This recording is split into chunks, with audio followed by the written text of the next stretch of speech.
dans les coupures d'eau. Hein? Voilà donc deuxième partie de ce débat sur la question de l'eau, en regrettant que certains participants invités ne soient pas là. Alors, je disais tout à l'heure avec Mme Chevry que la situation de l'eau est catastrophique en Guadeloupe. Il faut le dire, on a des difficultés sérieuses et j'ai le sentiment, en vous écoutant, que la prise de conscience n'est pas encore générale. La population ras-le-bol. Ras-le-bol, on ne sait pas à quel moment l'eau est coupée.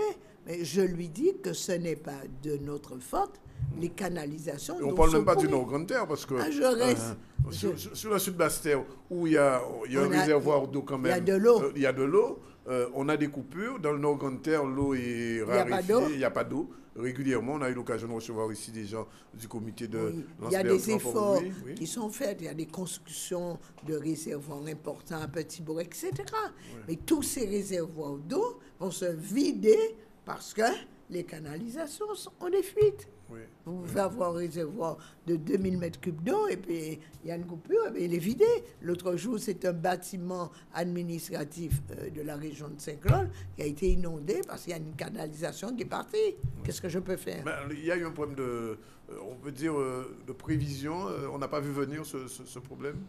Je vous ai dit, il y avait une priorité en Guadeloupe, c'était le logement social, d'accord. Moi, je peux vous dire que... Même quand vous étiez à la région, c'était la priorité? Ah oui, mais on n'avait pas une situation de l'eau à ce point. J'ai commencé à m'en rendre compte et à écrire à certains ministres pour dire, lorsqu'on fait du logement social, attention au problème en alimentation d'eau, parce que la consommation d'eau des Guadeloupéens a augmenté du fait que maintenant, avec le logement, tout le monde a une douche, tout le monde a des toilettes, etc. Et même des piscines. Une qualité de vie, une qualité... La piscine ne consomme pas parce que c'est de l'eau renouvelée, mais par exemple les douches, etc. Il faut penser à faire des économies sur les appareils. Un water consomme 5 à 8 litres d'eau. Quand il n'y a pas de fuite. Quand il n'y a pas de fuite. Non, mais quand c'est normal. Donc, il faut penser à établir ici des compteurs intelligents. Des compteurs intelligents qui permettent de contrôler la consommation en eau et de contrôler la consommation d'électricité. C'est un programme qui est soutenu par l'Europe et sur lequel nous pourrons avoir des financements, ce qui habituerait notre population à être sensibilisée sur la notion de la pénurie en eau, de la ressource en eau. Nos compatriotes sont persuadés, parce qu'il pleut en Guadeloupe, parce qu'on a encore des hivers, qu'on aura de l'eau tout le temps. Oui. Maintenant, ils commencent à se rendre compte que l'eau devient une matière première de plus en plus rare. Oui. Et ça, c'est vrai. Alors, je viens avec M. Bouton sur la question de la commercialisation. Est-ce qu'aujourd'hui, CAPES, du point de vue de l'exportation, arrive à s'en sortir? Parce que je me souviens, il y a quelques années, j'étais dans une île à côté, on trouvait encore, pas en Martinique, une île anglaise, où on trouvait des bouteilles de CAPES. Ce qui est très difficile, en fait, c'est les coûts de transport inter-îles, qui sont assez rédhibitoires pour effectivement pouvoir se positionner. Donc effectivement, on est présent en Martinique, on est présent en Guyane. Et les îles moins à la Dominique. Mais beaucoup moins à la Dominique, où malheureusement, en plus, vous savez, l'eau... Il y a un marché quand même. Il y a un marché, mais il y a aussi... la négative liste aussi sur les marchandises qui c'est ça. Oui. Le CARICOM, oui. Oui, donc il n'y a pas vraiment d'échange, ce qui est dommage, mais en plus il y a des habitudes alimentaires, c'est-à-dire que quand vous allez à la Dominique, c'est des eaux qui sont dites purifiées.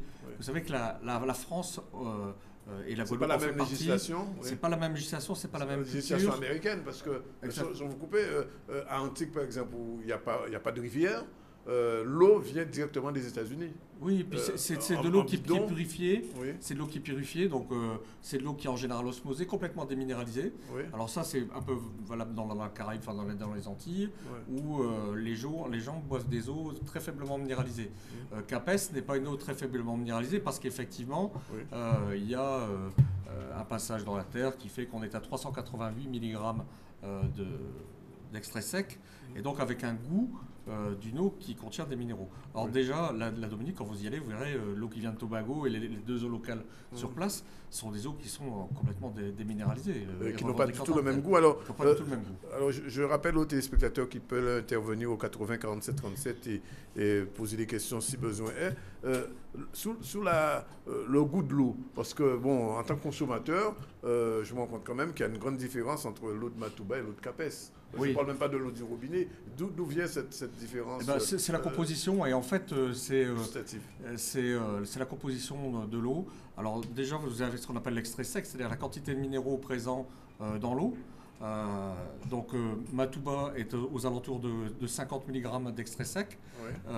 Capes est à 388. Donc Capes c'est plus lourd, c'est une eau plus lourde. Non, c'est une eau qui contient plus de minéraux.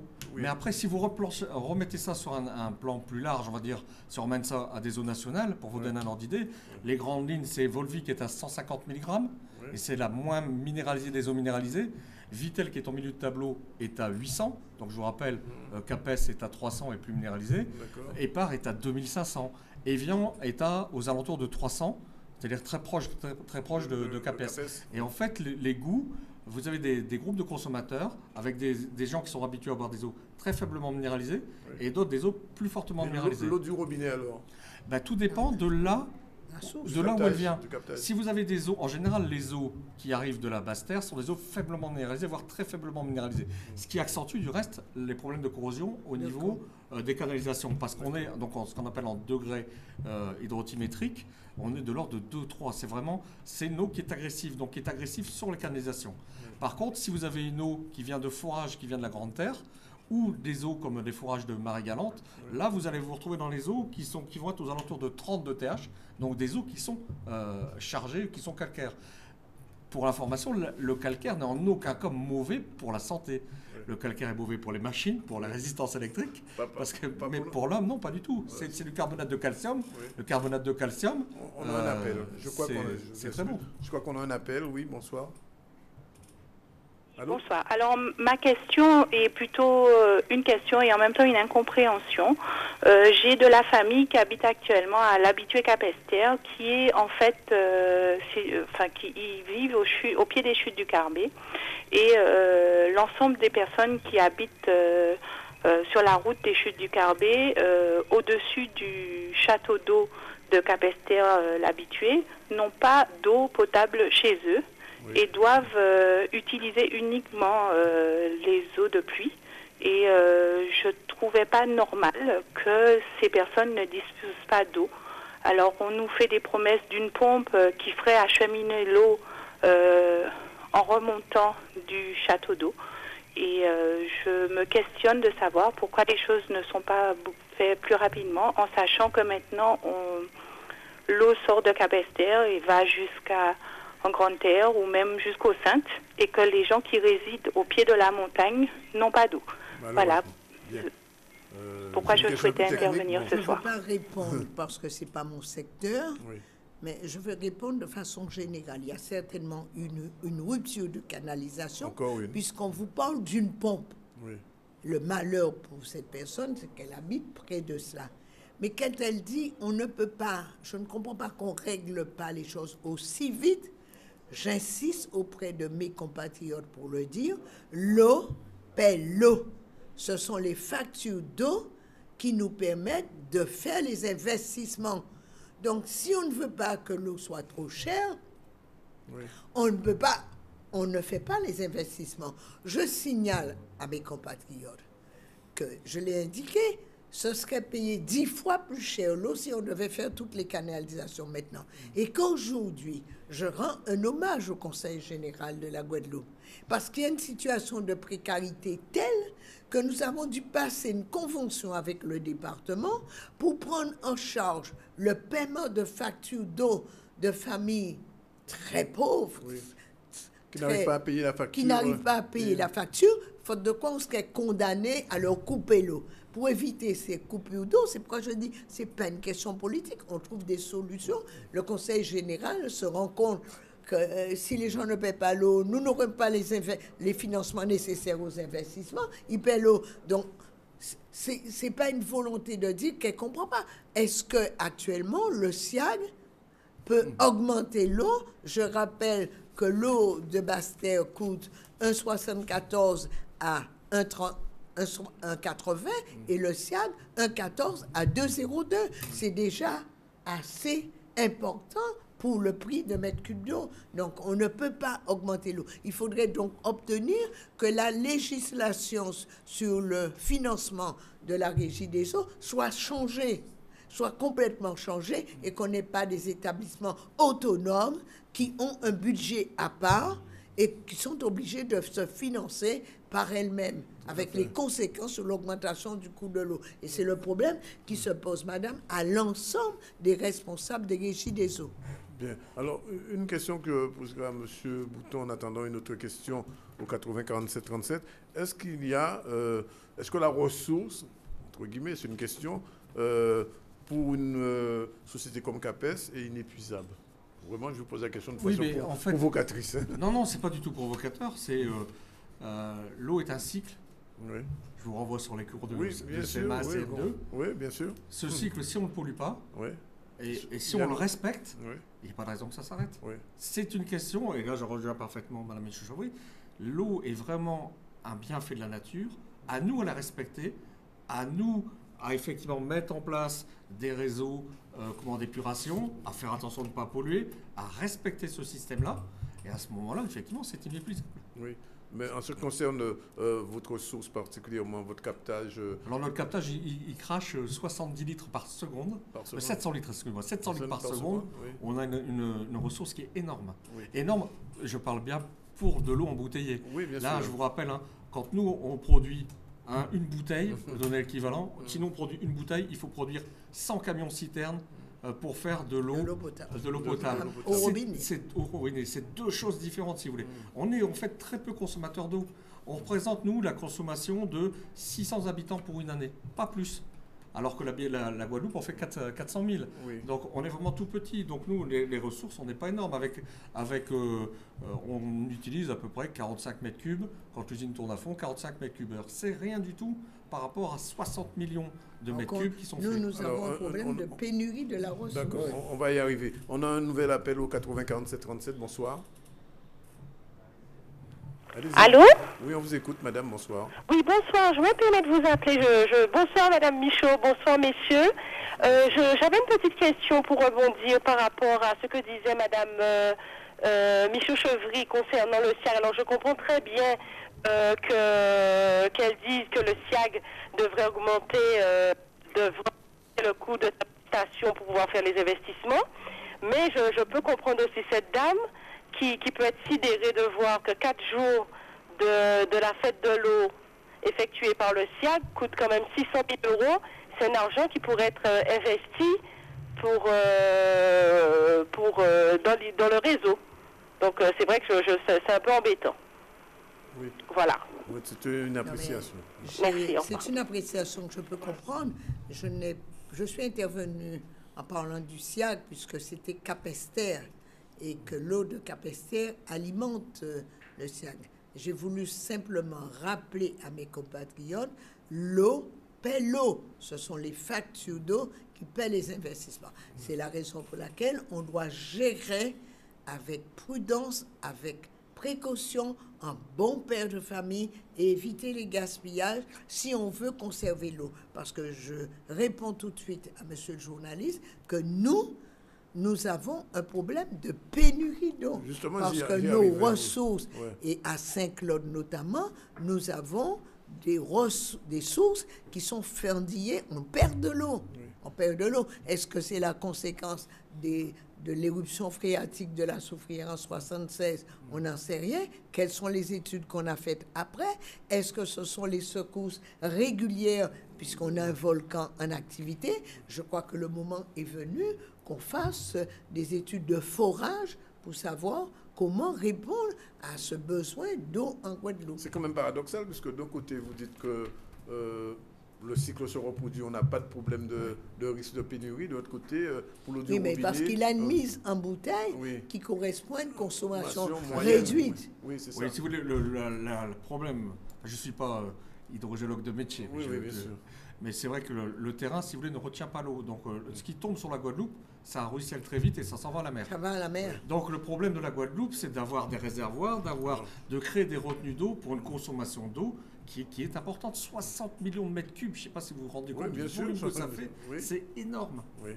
On a un nouvel appel au 80 47 37. Bonsoir. On vous entend. Oui, bonsoir. Oui, allez-y. Oui, bonsoir. Oui, on vous entend. Bonsoir. Oui, bonsoir monsieur, bonsoir madame et monsieur. Bonsoir. Et je vous entends, je vous écoute là.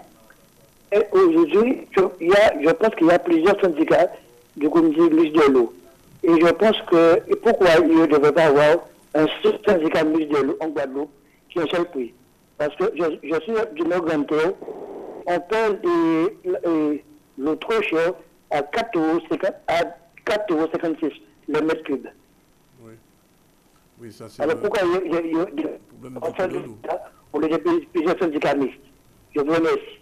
Alors, je ne sais pas à quoi ça correspond le chiffre. Je peux vous indiquer que l'eau à la communauté du Sud-Bastère coûte, pour les petites factures, 1,34 €, pour les débits plus importants, 1,79 €. Et au SIAC, c'est 1,15 à 2,02 €. C'est clair, le prix est fixé. Et de mon côté, nous n'avons jamais procédé à une augmentation du coût de l'eau, sachant la précarité et les difficultés financières de nos compatriotes. Et nous nous sommes toujours arrangés pour faire des investissements à partir des fonds européens, des aides de l'État, à une gestion très rigoureuse, très serrée de l'administration générale de la communauté d'Agglo. Monsieur Bouton, je reviens vers vous. Est-ce que depuis Hugo, par exemple, la consommation de l'eau en bouteille a explosé? Non, explosé non, mais elle est en constante augmentation. Augmentation? Oui. C'est lié au phénomène dont parle Mme Chevry, c'est-à-dire les gens commencent à se poser des questions sur la potabilité, sur la qualité de l'eau du robinet, c'est ça? Oui, mais puis il faut savoir, subissant régulièrement des coupures, subissant un certain nombre de choses. Les gens stockent. Oui, les gens stockent, et puis les gens... il y a un problème de goût également. Hein, oui. Parce que là, si on prend... là encore, pareil, la chloration, c'est vraiment quelque chose qui a permis... Il faut retracer ça. On n'a plus de choléra, il n'y a plus de dysenterie, il n'y a plus ces choses-là. Néanmoins, le consommateur maintenant est plus exigeant que ça. Il veut une eau qui soit vraiment de qualité. Oui. Tout à fait. Mais la norme avant était à 0,1 mg par litre de chlore. À suite à Vigipirate, on a préconisé 0,3. La Guadeloupe, en moyenne, j'ai pris tous les bulletins édités, donc je les ai là, hein, de l'ARS sur 2012. On est en moyenne à 0,66 sur la Guadeloupe, avec des pics comme AD qui sont à 1,92. Je ne parle pas de Saint-Martin où ils sont à 2,13. Donc avec tout de même des taux de chlore qui sont importants. Donc il y a déjà un aspect goût. Ça, on n'en a pas parlé. On n'en parlait que pour la minéralisation. Mais si on parle de l'eau du robinet, effectivement, il y a des fois, il y a des endroits où vous prenez une douche, vous dites, j'ai pas besoin de me désinfecter. C'est bon, la douche et la désinfection, c'est en même temps, quoi. On va prendre un avant-dernier appel. Oui, allô? Oui. On vous écoute. Allô? On vous écoute, monsieur ou madame. Oui, bonsoir. Bonsoir. Oui, bonsoir, monsieur Zandoli. Oui. Vous m'écoutez? On vous écoute. Oui. Monsieur Zandoli, je parle en créole. Hein? Ben, prenez en créole. Si vous connaissez créole là, et madame Chevry connaît créole là. Ah ben oui, ma Chevry qui a parlé créole, oui. Oui, vous aussi. Oui, en tout cas dit... en passant si c'est moi qui ai un problème, mais aussi en cas poser moi la question, est-ce que de fait que la Guadeloupe nous triper des gens, et puis nous avons beaucoup de constructions partout dans les communes, maisons sociaux, et puis toutes ces maisons-là, il faut y avoir de l'eau. Et puis, population, nous, tripée et doublée. Peut-être c'est moins un problème, hein. Donc, dis-moi, si ça peut-être pas qu'à agir aussi à si problème à de l'eau là. Oui. OK? Parce que moi, en cas parler, en idée parents, car ceci le gosier, en son gosienne, et puis, il n'y a pas en cas monter à Casayo, l'en monter à Casayo, en cas tout fait, tout à Casayo, en garage ailleurs, en Casayo, ni petite bouteille de l'eau plein tout partout. En cas trouver ça, c'est pas, en pas qu'à comprendre quoi. Parce que moi, si on les habille, mais en toujours, bon Dieu merci, en toujours ni de l'eau. Alors, pas ça aussi, si ça vient de là, des populations, nous, de doubler.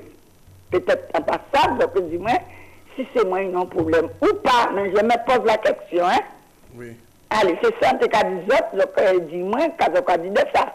Cette population a doublé et ni maisons sociales partout. Et fait tout le monde ni de l'eau. Encore moi, est-ce que pas eu un problème de ce côté-là? OK? Allez, merci. Que Dieu vous bénisse. Bien, merci. Alors. La population a doublé, on a raison. Oui. Mais quand on a ouvert le robinet de l'eau, et on a lavé en bas au robinet de l'eau, on a gaspillé de l'eau. Même pour bosser dans l'eau, d'ailleurs. On a laissé le robinet là qui a coulé, comme ça, on n'a pas qu'à faire économie, on persuadé de l'eau, il peut jamais fini. Mon population a doublé, mais avant, nous tous étaient baignés en rivière. Or, après ça, nous pas qu'à baigner en rivière. Pourquoi? Parce que rivière en nous vit une poubelle. Poubelle, quand tu es toute bité en rivière, quand tu es moteur à l'auto, quand tu es gazinière, ou quand tu es cuisinière, ou quand tu es matelas. Quand tu as matelas, on fait ça tout partout. Alors qu'avant, on bénéficiait de moins d'infrastructures, de moins d'accompagnement, et on avait un sens plus aigu du respect de l'environnement et du respect de nos maisons. Maintenant, nous ne pouvons pas même nettoyer devant portant nous. Tandis qu'avant, devant toutes les maisons, c'était briqué. Aujourd'hui, la Guadeloupe, nous souffrons de mortalité, de leptocirrhose. C'est ce qui signifie que les rats circulent partout. À l'époque, je mangeais une pomme surette, le rat avait mangé un côté, je mangeais l'autre côté. Donc nous aussi, je pense qu'il y a une information à donner à nos populations. L'environnement n'est pas inépuisable. L'homme ne doit pas être un prédateur de son environnement. La Guadeloupe a un environnement extrêmement diversifié et riche, mais elle doit être protégée et c'est d'abord l'eau. Alors, il faut être tout de même... la population a doublé, je suis d'accord avec ce que dit Mme Chevry, mais la tendance est tout de même dans le bon sens. C'est-à-dire qu'il y a quelques années, donc les chiffres 2004, on était pratiquement à plus de 200 litres par habitant. Oui. Là, on est à 170 litres, donc la consommation par habitant baisse tout de même. Je pense que les choses sont en train de changer. Je dis là, par exemple, qu'une douche, on consomme environ 100 litres d'eau maximum, contre 150 litres pour un bain dans une douche. Oui, c'est ça, mais c'est même un peu moins si vous voulez. Mais il y a tout de même, si on prend les chiffres globalement de consommation en Guadeloupe, les chiffres baissent. Oui. Alors c'est vrai que par contre, il y a des choses tout à fait intéressantes qui sont que d'un coin à l'autre de la Guadeloupe, en fonction des habitudes, on va dire les Saintes ou les gens qui ont eu l'habitude d'économiser l'eau, restent tout de même beaucoup plus économes. Et vous avez une disparité sur la carte de la Guadeloupe qui est assez amusante. Si vous prenez Saint-François, c'est vrai qu'il y a beaucoup de touristes, c'est vrai qu'il y a beaucoup de... Vous avez une consommation qui explose et vous avez... Alors peut-être aussi pour des problèmes de pénurie, mais le Nord Grande-Terre, les Saintes et Marie-Galante consomment beaucoup moins. Oui. Donc il y a effectivement des habitudes qu'il faut avoir et surtout respecter l'eau, respecter l'environnement. Mais je pense que là-dessus, on parlait de déchets également avec Mme Michaud-Chevry, c'est important. L'avenir pour la Guadeloupe demain, c'est aussi de respecter l'eau, respecter la nature et donc... Et puis économiser, il faut économiser, il faut le dire, parce que, bon, je dis là aussi que la chasse d'eau qui fuit, c'est 10 litres d'eau au lieu de 3 litres. Simplement, une chasse d'eau, qu'on sait que beaucoup de... parce que Mme Chevry parlait tout à l'heure des réseaux d'une manière générale, mais à l'intérieur même des appartements et des maisons, là aussi, il y a un gros problème de gaspillage. Là, on n'a pas encore de statistiques, on n'a pas fait d'études, mais à l'intérieur des maisons, on a des fuites considérables. Oui, et donc, tout cela... on a un appel? Oui, je crois qu'on a un dernier appel. Allô? Oui, allez-y, bonsoir. Allô? On vous écoute. Oui, bonsoir. Bonsoir. Oui, voilà, j'ai deux petites questions à poser. La première question, j'aurais aimé la poser au monsieur de Capes, parce que tout à l'heure j'ai entendu dire que pour l'export, le transport venait à cher, c'est pour cela qu'on ne retrouvait pas l'eau de Capes à l'étranger, mais je suis un petit peu surpris, parce qu'au final, on retrouve l'eau de la Martinique à l'étranger. Champflore, pour citer la marque, à l'étranger, même aux États-Unis. Donc, je ne vois pas où est le problème concernant l'export. Donc ça c'est ma première question. Donc je voudrais connaître la politique de développement de CAPES pour qu'on puisse distribuer notre eau au niveau de l'international. Ça c'est ma première question. La deuxième question concerne Madame Michaud. Concernant le réseau, on parle de réseau défectueux, mais le SPIAG qui est en gestion de ce réseau, concernant les investissements qui doivent être réalisés, il y a une téléspectatrice qui a appelé, il y a les journées de l'eau qui coûtent 600 000 euros. Est-ce qu'il n'y aurait pas eu un acte politique fort demandant, au lieu d'investir 600 000 euros dans les journées de l'eau, qu'on devrait les investir dans le réseau pour améliorer le réseau, pour que les Guadeloupéens puissent avoir de l'eau? Donc voilà mes deux questions. Je vous remercie. Bonne soirée. Alors, sur la question de l'export, c'est vrai que des eaux martiniquaises, on les retrouve par exemple à Miami. C'est arrivé. Oui, ils ont une politique export plus agressive que nous. Plus agressive que la vôtre. Plus agressive que... Mais en termes de production, est-ce que Didier ou Chamflore produit davantage que... Chamflore est le plus gros. Oui. Chamflore est le plus gros. Nous, on arrive derrière. Didier est un créneau... Intermédiaire. Oui, beaucoup plus... Puis un créneau bien spécifique, quoi. C'est tout de même de l'eau gazeuse, c'est tout de même des choses assez spécifiques. Mais on trouve Matouba jusqu'en Argentine, paraît-il. Oui, vous pouvez trouver des fois des exceptions comme ça. Maintenant, quel est le volume que ça représente par rapport au chiffre d'affaires et quelle est la rentabilité de cet export, ça reste à démontrer. Maintenant, peut-être que cette personne peut nous aider dans la commercialisation de l'export, qui prennent contact avec nous sans problème. Mais c'est pas facile. Oui, alors justement, il y a quelques années, CAPES faisait des sous-produits, des sodas. Vous avez subitement arrêté. Pourquoi? Ce sont deux métiers différents. Autant l'eau est un métier que le soda est... Faire coexister les deux dans une usine, ça peut provoquer des risques sanitaires. C'est-à-dire que vous employez du sucre. À partir du moment où vous avez du sucre, vous avez une source carbonée. La source carbonée peut vous ramener des germes, peut vous ramener des levures et des moisissures. Et donc, c'était un choix stratégique afin d'améliorer l'usine, de ne pas avoir de sucre dans l'usine, de telle manière d'éviter tout un certain nombre de ces problèmes-là. C'est beaucoup plus difficile à gérer. Pardon ? C'est irréversible. Pour le moment, pour CAPES, oui. D'accord. Sur la question des réseaux, Mme Chevry. Non, mais attendez, moi, je ne suis pas le SIAG. Malheureusement. Je ne suis pas le SIAG a été invité. Le SIAG aurait pu répondre. Je me permets de vous dire, cher monsieur, que si vous venez consulter les documents de la communauté de communes du Sud-Basse-Terre, vous verrez que je ne fais quasiment pas de com. Je ne fais pas de la communication. Je n'ai pas de papier glacé avec des documents, des bouquets, etc. Vous ne faites pas de journée de l'eau. Je ne fais pas.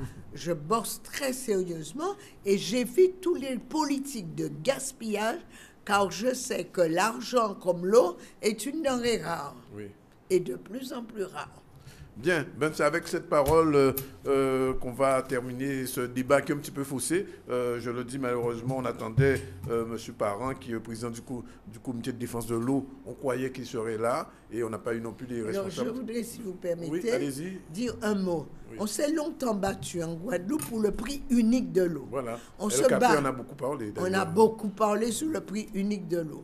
Je ne veux pas rentrer dans les polémiques. Ce n'est pas le prix unique de l'eau qui va régler le problème de la ressource et les problèmes de tuyaux. On s'est aussi beaucoup battu pour un syndicat unique de l'eau. On se bat pour des slogans, mais on ne touche pas les problèmes en profondeur. Moi, je ne suis pas opposé à toute modernité, à tout changement. Je dis, réglons les problèmes fondamentaux et ne faisons pas croire à nos compatriotes qu'un prix unique de l'eau va régler et permettre d'avoir de l'eau dans les robinets. Voilà, merci donc à tous ceux qui ont suivi cette émission. La semaine prochaine, on va se retrouver pour un spécial sur les problèmes du numérique, puisque il n'y a pas que les problèmes de l'eau en Guadeloupe, il y a aussi des problèmes de numérique. Je remercie donc l'équipe qui chaque semaine me permet de réaliser cette émission. Je remercie donc M. Bouteau et Mme Chevry d'être venus, d'avoir fait le déplacement. Il semble que les gens de Basse-Terre viennent plus facilement à Canal 10 que les gens de Pointe-à-Pitre. Mais enfin, on va le prendre comme ça. Donc, on dit tout le monde merci d'être venu au là. Et puis, salut, on se retrouve mercredi prochain.